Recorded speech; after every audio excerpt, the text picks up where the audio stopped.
Muy buenos días, queridos hermanos.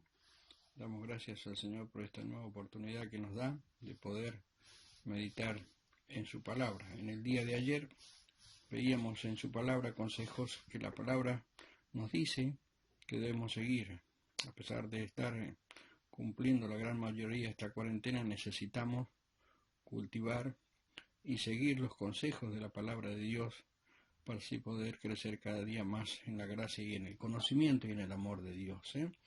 En esta mañana vamos a ver allí en Hebreos el capítulo 12, versículo 14, que nos dice: seguir la paz para con todos y la santidad sin la cual nadie verá al Señor. Los cristianos deberíamos seguir la paz con todos y en todo momento. Pero esta exhortación es especialmente necesaria cuando domina la persecución, cuando algunos están apartándose de la fe y cuando a veces los nervios nos superan y estamos de punta. En estas ocasiones es demasiado fácil desahogar las propias frustraciones sobre los que tenemos más cerca y más nos quieren, ¿no? Sin duda alguna, la palabra de Dios, el apóstol podía decir allá en Romanos el capítulo 8, versículo 6, que el ocuparse del Espíritu es vida y paz. El Señor Jesús podía decir a sus discípulos estas cosas: os he hablado para que en mí tengáis paz. En el mundo tendréis aflicción, pero confiad, yo he vencido al mundo. El capítulo 14 de Romanos, versículo 17, dice que el reino de Dios no es comida ni bebida, sino justicia, paz y gozo en el Espíritu. Así que el versículo 19 de este mismo capítulo dice: así que sigamos lo que contribuye a la paz y el gozo en el Espíritu. Es el dominio propio que el Espíritu Santo hará si lo llenamos con su palabra.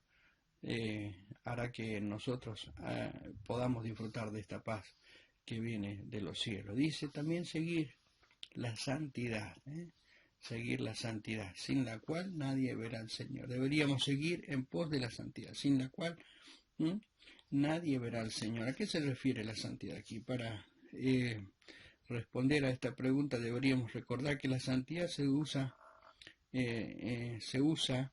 de creyentes al menos en tres maneras diferentes en el Nuevo Testamento. Primero, el creyente viene a ser posicionalmente santo en el momento de su conversión. Es separado del mundo para con Dios.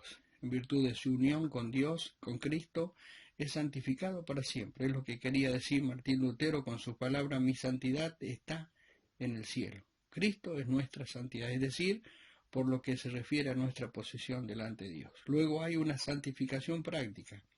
Esto es lo que nos da, de toda forma, esto es lo que deberíamos ser en nuestra vida cotidiana. Deberíamos separarnos de toda forma del mal. Esta santidad debería ser progresiva, es decir, deberíamos crecer más y más a semejanza del Señor Jesús en todo tiempo.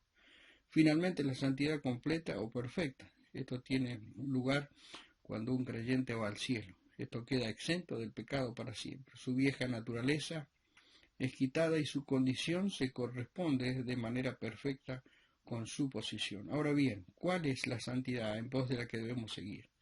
Evidentemente se trata de la santificación práctica. No vamos en pos de la santificación posicional. Es nuestra de manera automática en el momento de creer. Y no vamos en pos de la santificación perfecta, que será nuestra cuando veamos su rostro. Pero la santificación práctica o progresiva es algo que involucra nuestra obediencia y cooperación. Esta santidad debe cultivarla de forma continua. El hecho de que la debemos seguir es una prueba de que no la alcanzamos plenamente en esta vida. Seguir la paz y la santidad, consejos prácticos que nos da la palabra de Dios. Ahora bien, dice también su palabra que debemos seguir allí en Filipenses el capítulo 3, versículo 12, mas no que haya alcanzado ya, ni que sea perfecto, sino que prosigo para ver si logro hacer aquello para lo que fui también nacido por Cristo Jesús. Hermanos, yo mismo no pretendo haberlo ya alcanzado, pero una cosa hago, olvidando ciertamente lo que queda atrás y extendiéndome a lo que está delante, prosigo a la meta, al supremo llamamiento de Dios en Cristo Jesús. Qué preciosas palabras, ¿eh? Una cosa hago, ¿eh? No que ya haya alcanzado. El apóstol no considera que él hubiese ya conseguido la perfección. Esta perfección se refiere no a la resurrección mencionada en el anterior versículo, sino a toda la cuestión de la conformidad a Cristo. No tenía idea de que pudiese ser posible llegar a un estado de impecabilidad, ni conseguir una condición de vida en la que no pudiese hacerse más progreso. Se daba cuenta de que la satisfacción es la tumba del progreso.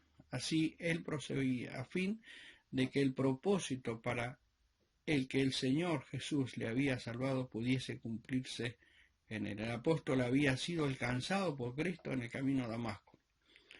¿Cuál había sido el propósito de este trascendental encuentro? Había sido que Pablo pudiera desde entonces ser un santo modélico, para que Dios pudiese mostrar mediante él lo que Cristo puede hacer en una vida de cada uno de nosotros. No había sido aún perfectamente conformado a semejanza de Cristo.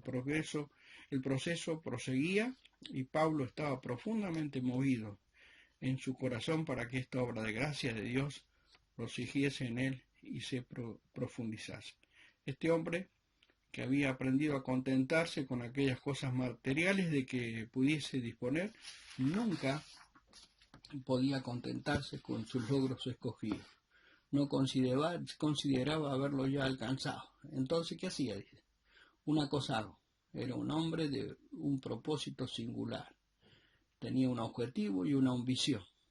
Y dice que olvidándome, lo que queda atrás significaría no solo sus pecados y fracasos, sino también sus privilegios naturales, logros y éxitos que habían ya descrito en este capítulo, e incluso sus triunfos espirituales. Y dice, y extendiéndome a lo que está delante.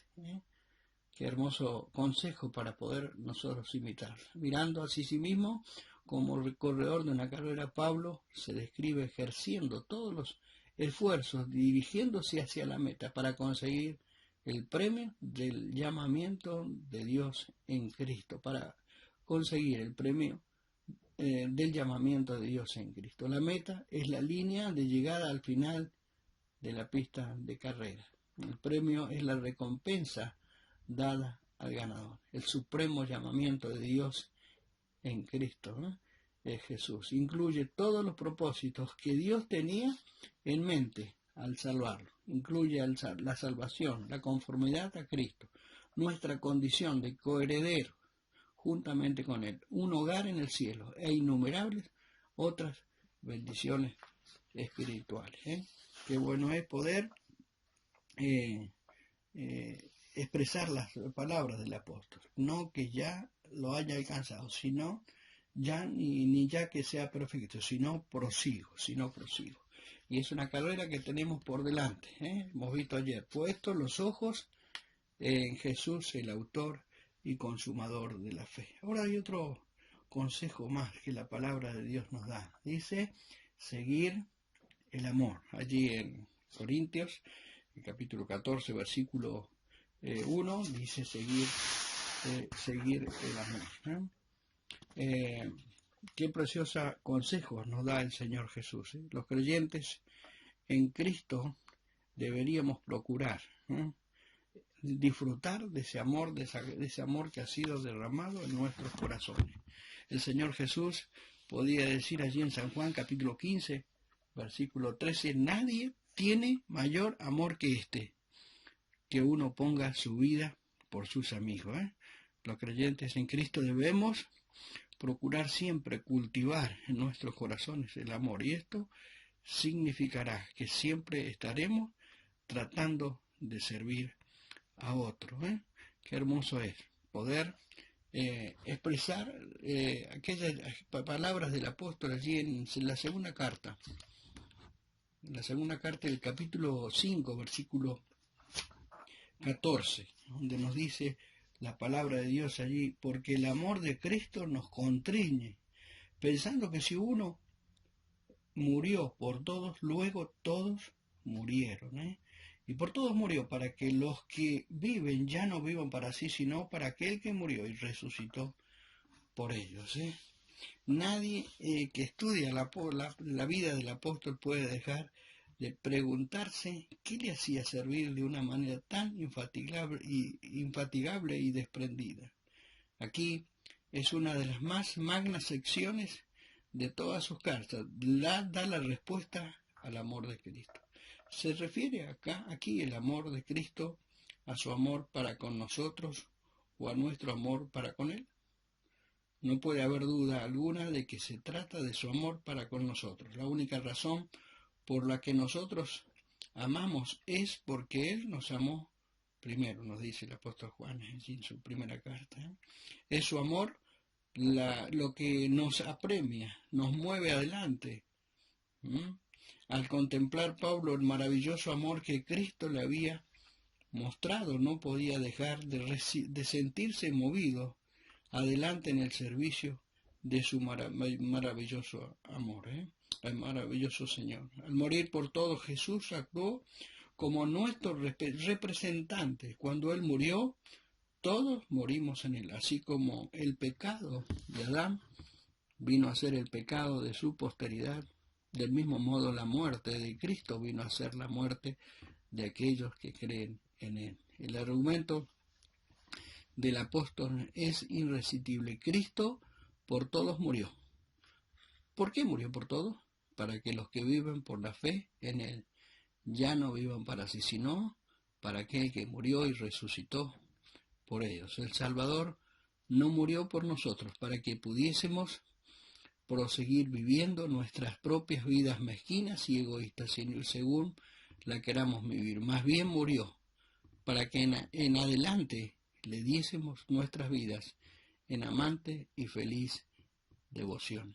Al morir nuestra muerte, Cristo ha hecho por nosotros algo tan inmenso en amor que deberíamos ser de Él, y solo de Él, para siempre. Hacernos de Él es el mismo objeto de su muerte. Que el Señor nos bendiga, queridos hermanos, podamos, en estos consejos que hemos visto a través de su palabra, seguir las pisadas de Cristo, seguir la justicia, seguir la paz, seguir la santidad, seguir para alcanzar aquello para la cual fuimos alcanzados de Cristo, y seguir el amor, ese amor inmenso que tiene que cautivar día tras día nuestro corazón, nuestra vida, para ponerla al servicio de Él.